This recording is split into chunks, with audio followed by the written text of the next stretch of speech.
National security committee of the जो cabinet है वो बैठ जाती है और वहाँ पर एक सोच ये है कि फ़ौरन इसका जवाब दें। जब प्राइम मिनिस्टर ऑफ पाकिस्तान को 3:30 पर सुबह इतला दी गई, एयरफोर्स चीफ, आर्मी चीफ और प्राइम मिनिस्टर इन तीनों ने आपस में इंटरेक्ट किया।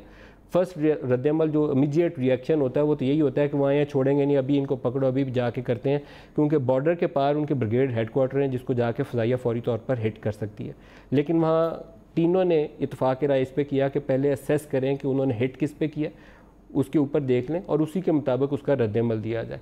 बालाकोट के ऊपर पूरी इतलात लेने के बाद कि एक पहाड़ी के ऊपर 4 ये बम जो है उनके आकर गिरे। नेशनल सिक्योरिटी कमेटी मिली, उसमें भी ये था कि जवाब देना ही देना, ये तो हो ही नहीं सकता कि इसको नज़रअंदाज किया जाए और जाने दें, जवाब देंगे। और वो 4 मार के गए हैं बम, तो हम उसकी जाके उससे ज़्यादा जगहों को स्ट्राइक्स करेंगे। हतमी तौर पर फैसला हो गया, असाइन कर दी गई जॉब और उसके जवाब में पाकिस्तानी फ़ज़ाइया जो थी वो हरकत में आ गई। पाकिस्तानी फ़ज़ाइया के पास अब ये भी एक इंटरेस्टिंग सिचुएशन है कि JF-17 कुछ 100 से ज़्यादा तादाद में लड़ाका तैयार हैं जो पाकिस्तान और चाइना ने मिलकर तैयार किया है, वो मौजूद हैं। F-16 भी हमारे पास हैं और दीगर तैयारे भी हैं। और जब फ़ज़ाइया एक्शन लेती है तो अपनी ज़रूरत के मुताबिक तमाम हथियारों को डिप्लॉय करती है। लेकिन जिन तैयारों ने अमली तौर पर कार्रवाई में हिस्सा लिया या जिन्होंने भारतीय 2 तैयारों को मार गिराया वो JF-17 है। हम आपको कुछ फुटेजेस दिखा रहे हैं स्क्रीन के ऊपर, ये एक्चुअल एक्शन की फुटेजेस नहीं है, ये वो फुटेजेस हैं जो मुख्तलिफ इवेंट्स की हमने कलेक्ट की हैं। JF-17 मूव कर रहा है या कुछ नज़र आ रहा है तो हम आपको सिर्फ वो दिखा रहे हैं। JF-17 को 6 टारगेट उसने चुने बॉर्डर के पार, लाइन ऑफ कंट्रोल की दूसरी तरफ, जिसमें भारतीय ब्रिगेड हेडक्वार्टर भी शामिल है। उसको लॉक किया जो हमें आर्मी के लोगों ने बताया, लेकिन लॉक करने के बाद उस ब्रिगेड हेडक्वार्टर को हिट नहीं किया।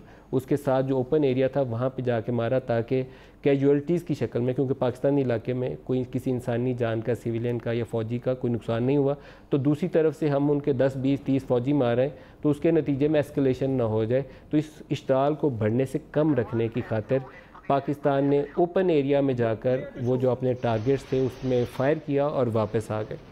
जब ये तैयारे हमारे JF-17 वापस आए हैं तो कहा जाता है कि इंडियन जो मिलिट्री कमान है और फ़ज़ाइया के आला अफसर उस वक्त ब्रिगेड हेडक्वार्टर में मौजूद थे, तो उन्होंने अपनी जो कॉम्बैट एयर पेट्रोल थी MiG-21 की और SU-30 की, SU-30 उनके राजस्थान में भी डिप्लॉयड है, इन इलाकों में भी मौजूद है, तो उन्होंने मूव किया कि पाकिस्तानी जहाज़ आए, इनको इंटरसेप्ट करो, मार गिराओ।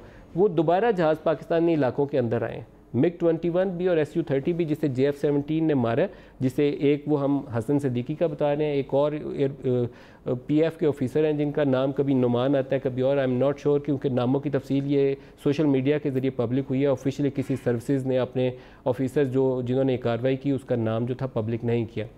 तो वो हसन सिद्दीकी साहब के मतलब कहा जाता है कि उन्होंने MiG-21 जो था उसको जो हिट किया है वो हसन सिद्दीकी ने किया, जिसके नतीजे में MiG-21 पाकिस्तानी इलाकों में उसको ये एयर किल थी, फ़िज़ा से फ़िज़ा में जो मिज़ाइल मारा उसे आग लग गई और वो जलता हुआ जहाज़ ज़मीन के ऊपर आ गिरा और उसके पायलट ने, अभिनंदन ने, खुद को इजेक्ट किया और वो गिरा है जब, तो कहा जाता है कि वो पहले पूछ रहा था कि ये इंडिया है कि पाकिस्तान है, जय हिंद के ऊपर से नारे मार रहा था, साथ पिस्तौल भी पकड़ा हुआ है, हवाई फायर भी कर रहा है। तो वो लोगों ने उसको पकड़ा, उसको पीटा भी। फिर वो जो टीम हमारी वहाँ पेट्रोलिंग के ऊपर आर्मी की थी, वहाँ एक कप्तान ने उसको रेस्क्यू करवाया और उसको पकड़ के तो वो अपने ब्रिगेड हेडक्वार्टर में पकड़ कर ले गया। SU-30 के मतलब कहा जाता है कि लाइन ऑफ कंट्रोल के दूसरी तरफ ही गिरा है और उसका पायलट जो था ना वो बच सका और जहाज़ भी उनका तबाह हुआ और पायलट भी उसी में जल गया। ये जब्बा की जो फुटेजेस हैं ये लोगों ने अपने मोबाइल से बनाई हैं जो मैं आपको दिखा रहा हूँ। इसके लिए कोई प्लानिंग दरकार नहीं थी, जैसे ही इवेंट हुआ लोगों ने अपने जेब से मोबाइल निकाले और बना के ये फुटेजेस जो थी ये स्क्रीन के ऊपर डाल दी।